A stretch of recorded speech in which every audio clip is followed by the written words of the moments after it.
Good morning guys and welcome to 5th generation hobby shop. Welcome to another unboxing and testing. Shoutout po natin especially si Sir Jerry ng Tarlac. Welcome to 5th generation hobby shop, sir. Ngayon ang ating i-review, quick review lang po tayo ng isang brake barrel. Isang brake barrel rifle po ito. Yan. Nitro piston powered caliber 177. Yan, this is the Crosman Magfire Ultra. Crosman Magfire Ultra. Yan. Magfire Ultra multi-shot brake barrel caliber 177. Yan.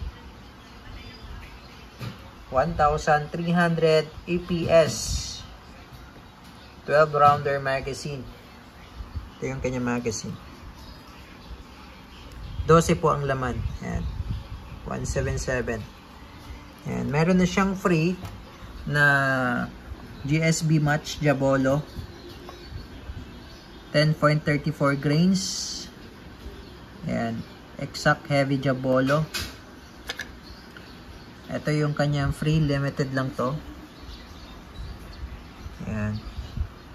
Tapos ang kagandahan na itong ating Magfire Ultra 177 ay po pwede rin siya sa slug.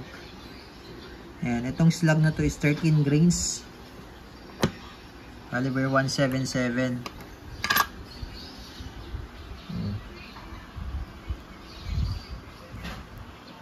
Ayan, slug. Mamaya mag-load tayo ng slug. Ayan. Ito yung free niya. Yung slug sold separately po. Ayan. So, itong ating rifle, meron na siyang free scope. Out of the box, kasama na yung scope niya. Ayan. This is nitro piston. Powered by nitro piston. Brake barrel. So, brake barrel. Ito po yung binabali. Okay? With magazine. Okay, mamaya po i-demonstrate natin paano gamitin yung magazine. Paano siya gumagana. So, ibig sabihin po, itong nitro piston ay hindi na po kailangan ng CO2. Ayan, ito yung magaganda sa mga probinsya. Dahil hindi na po kayo mangailangan ng CO2. Hindi na kayo magpapakarga, hindi na kayo bibili ng CO2. Dahil nga, meron siya naka-built-in na nitro piston. Ayan, sa loob. Tapos, itong si Magfire Ultra, ganun din sa ating caliber 22, meron kasi tayong version na caliber 22 nito. Meron siyang quiet fire technology. So makikita nyo ito. Ito po ay kanyang suppressor. Suppressor po yan. Kaya hindi siya maingay. Hindi siya maingay. Ito, sound suppression yan. Itong mataba na to. Ayan. Tapos, meron din siyang, kung hindi kayo gagamit ng scope, meron din siyang iron sight na adjustable. Ayan o. So, na-adjust po yan. Ngayon, dito yung slot ng magazine. Mamaya ilo-load natin yan. Tapos, papakita ko sa inyo paano mag-load sa magazine, paano siya gagana. Okay. So, upon request ni sir, ito, isi-zero natin. Tatry natin i-zero. Okay. So, again, ito po ang Crosman Magfire Ultra. Caliber 177. 1,300 EPS dahil nga 177 siya. Yung ating caliber 22 nito na 10 rounder ay 975 EPS yun dahil nga mas malaki yung bala nun. Ayan. Ball synthetic yung ano niya, body. Naka rifled steel yung barrel. Rifled steel. Tapos meron siyang lagay ng sling. Yan. So, dito naman po yung kanyang safety. Yan yung fire. Yan naman po yung, ito naman po yung safe. Yan. Okay, so po pwede rin siyang lagyan ng bipod. Yan, may screw siya dito. Bipod.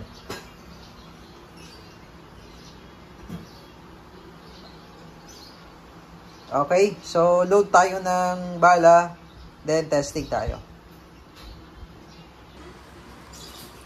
Okay, so ito po yung kanyang magazine. Yan. So, pakiingatan lang po yung kanyang magazine dahil po wala pa tayong available na nabibiling magazine ito. Pero matibay naman siya. Kapag hindi nyo po gagamitin, alisin nyo na lang po doon sa rifle. Ngayon po, kapag i-stock nyo yung rifle, huwag nyo ikakasa. Huwag nyo siyang ikasa. Okay, so ngayon maglo-load tayo ng slug. Okay, slug po ang gagamitin natin. Pero ito pong slug, hindi po ito yung kasama niya, no? Na bala. Bali, ang kasama niya ay itong heavy Diabolo. Ito yung free sa rifle. So, ito-testing lang natin tong slug. Ayan, no? By H&N. This is 13 grains slug. Ayan. So, buo kasi yan. Magkaiba kasi ang slug sa sa ordinary na pellet. Ayan yung ordinary. Tapos ito yung slug. Buo talaga yan.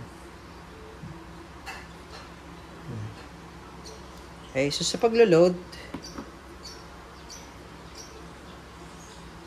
ito yung slug. Yan, meron namang indicator kung ano yung position ng pellet. Ayan, so pag ganyan po. Ganyan. Ayan. Pagkapasok ng pellet, iikot nyo po. Ayan, ito. So, meron siyang arrow. Iikot nyo siya clockwise. Ayan, clockwise. Ayan. So, pag na-load mo na yung isa, meron siyang indicator dito na 11. Okay?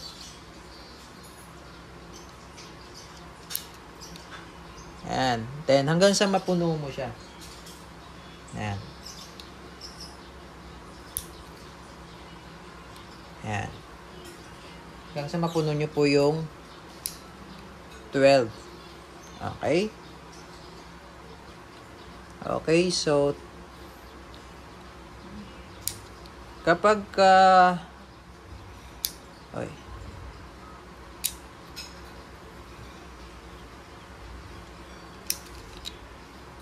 yan, meron na siyang 1. So, isang bala na lang ang ilo-load.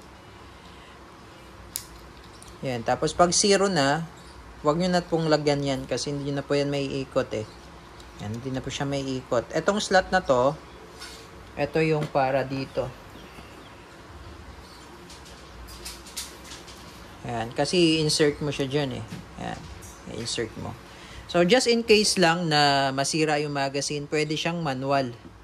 So, ito po ay, yun po, kagaya po ng sinabi ko po kanina, ito po ay brake barrel. So, hindi na po kailangan dito ng CO2. Ngayon, ang gagawin nyo lang, ito, babaliin nyo lang yung barrel niya, no? Kaya siya natawag na brake barrel. Ganito lang po. Kaganyan. Bali. Ayan, sagad sa dulo yung bali niya, no? Sagad sa dulo. Pagka binali nyo siya, direkta pong baliin nyo. Huwag nyo siyang ibalik. Okay? Lalo na pag naka-insert yung magazine, masisira yung magazine natin. Ngayon, pagka nasira yung magazine, pwede siyang manual. So, dito po ilo-load yan, oh. Ito. Ito. Ayan, may butas yan dyan. Yan yung barrel niya. Ayan, hindi po dito, Hindi po dito kasi dito po yung daanan ng hangin. Dito po. Pagka nasira po yung magazine. Just balik lang natin. Ayan. Ngayon po, bawal po siyang iputok ng walang bala. Sa ngayon lang, testing lang natin isang beses lang. Ayan. Pero kung walang bala at palagi nyo siyang ipuputok, bawal po yun, no? Okay, so insert lang natin yung magazine. Ito yung magazine. Paharap mong ganyan. Ayan po yung harapan. Papasok nyo lang siyang ganyan. Tapos, kailangan may marinig kayong clicking. Ayan. Tapos ngayon, bali lang kayo ng bali. Bali, putok, bali, putok. Kasi may magazine siya hanggang 12 rounds po, no? Okay? So, testing natin yung slug HP. 13 grains.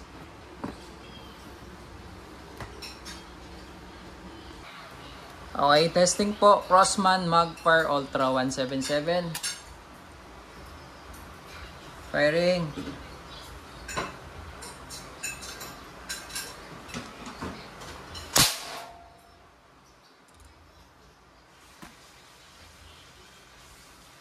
Okay, the place yung tama. Ulitin natin.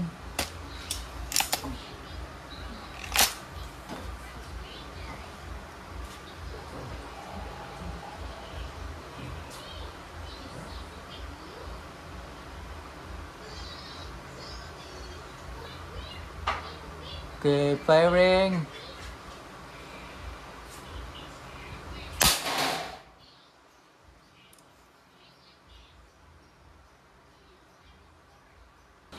Nasa taas yung tama. Ulit. Ay, sorry. Okay. Nasa taas ng tama. Ang firing.